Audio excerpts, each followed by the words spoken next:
வணக்கம். நான் ரூட்டர் ஸ்ரீவான பிள்ளை. நான் ஒரு பெண்கள் தலைமைத்துவம் கொண்ட குடும்பத்தில். இப்போ நீங்கள் சொல்கிறீங்கள் என்னென்னு சொன்னால், இப்போ பெண்கள் தலைமைத்துவம் கொண்ட குடும்பங்கள் இப்போ ஆம்பளையாலும் இருக்கணும். ஆம்பளையால் இருக்கணும். சரி, இந்த யுத்த சூழ்நிலையில் ஆம்பளையால் இதுக்கண்ட பேரில் இருப்பினம். சில பேர் ஊனமுற்றார்கள் அப்படி இருப்பினம். சில பேர் அந்த இருந்தும் செய்யலாமல் அந்த குடி போதனைக்கு உட்படுத்தி அப்படி இருப்பினம். அப்படி இருக்கக்குள்ள கூடுதலாக பெண்கள முயற்சியில் தான் இந்த தொழில் வாய்ப்பு போய்கொண்டிருக்கு. இப்போ நீங்கள் நான் பெண் தலைமைத்துவம் கொண்ட குடும்பம்தான். ஆண் உதவியோடு இருக்கிறார்களும் சில டைமில் அந்த பெண்கள் தான் அதை நோக்கி கொண்டு நடக்குது. அப்படி இருக்கக்குள்ள நீங்கள் பெண் தலைமைத்துவம் கொண்ட குடும்பத்துக்கு மட்டும்தான் அந்த எல்லா சப்போர்ட்டும் இல்லாமல் ஆண்கள் இருக்கிற அந்த பெண்களுக்கும் கொடுக்கலாம். அதை விட இந்த தொழில் வாய்ப்பு நீங்கள் கொடுத்துருக்குறீங்க.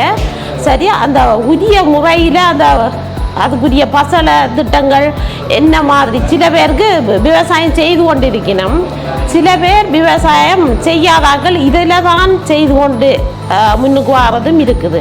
அந்த விவசாயம் செய்து கொண்டு இருக்கிறார்களுக்கு அந்த பசல திட்டங்கள், அந்த மருந்துகள் அடிக்கிற இதெல்லாம் அவைகளுக்கு அந்தந்த காலத்தில் அடிக்கணும். இன்னும் நோய் வந்தால் இன்னும் மருந்து அடிக்கணும், இன்னும் இப்படி வந்துண்டா இந்த சுருட்டை அந்த நிறைய இந்த பயிர்களுக்கு நிறைய நோய்கள் வரும்.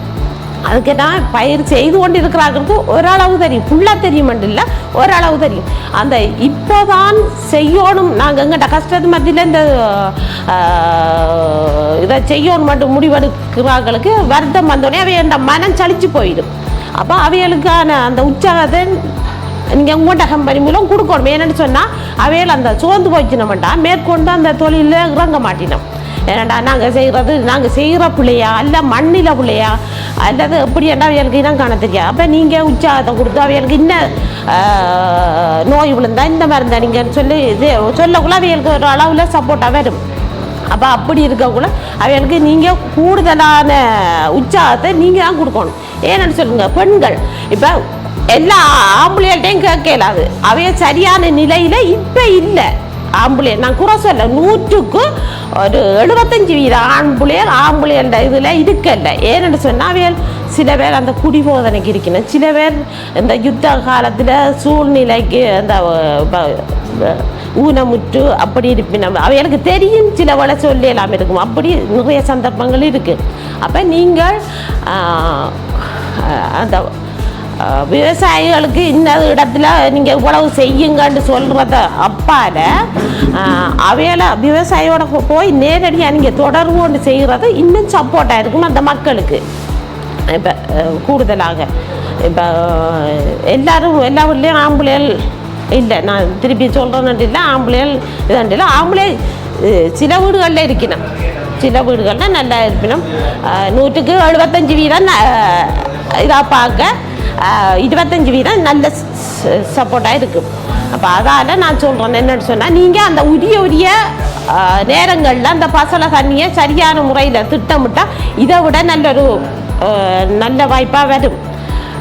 இப்போ நாங்கள் மருந்து செய்துட்டோம். இப்போ 3 மாதத்தால் அடிக்க வேண்டிய மருந்து 6 மாதத்துக்கு அப்புறம் அடித்து பிரியோசனம் இல்லை. அது விவசாயிகளுக்கும் இல்லை, நீங்கள் எதிர்பார்க்குற அளவுக்கும் அறுவடையை நாங்கள் எதிர்கொள்ளே இல்லாது அப்படி இருக்குது.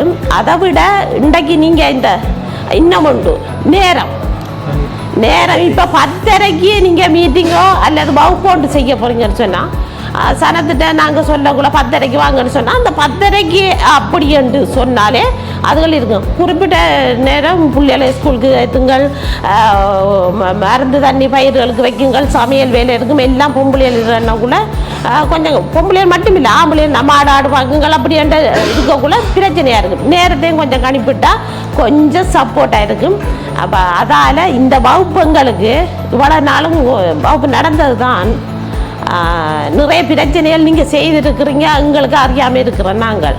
அப்போ இப்படி நேரடியாக ஒரு 4 பேரை கூப்பிட்டு இருந்தாலும் சொன்னாலும் அது 40 பேருக்கு போய் சேரும். அப்போ சேரக்குள்ள உங்களுக்கும் சப்போர்ட்டாக இருக்கும், எங்கள்கிட்ட பயிர் செய்கிற மக்களுக்கும் அது சப்போர்ட்டாக இருக்கும். அந்த உரிய ஆக்களை இனங்கண்டு அந்த ஆக்கள் மூலமாக உங்களோட தகவலை பகிருங்க. அப்போ அது நல்லா இருக்கும். அப்போ இதுக்கு இந்த சந்தர்ப்பத்தை ஏற்படுத்தி தந்தவங்களுக்கு நன்றி, வணக்கம்.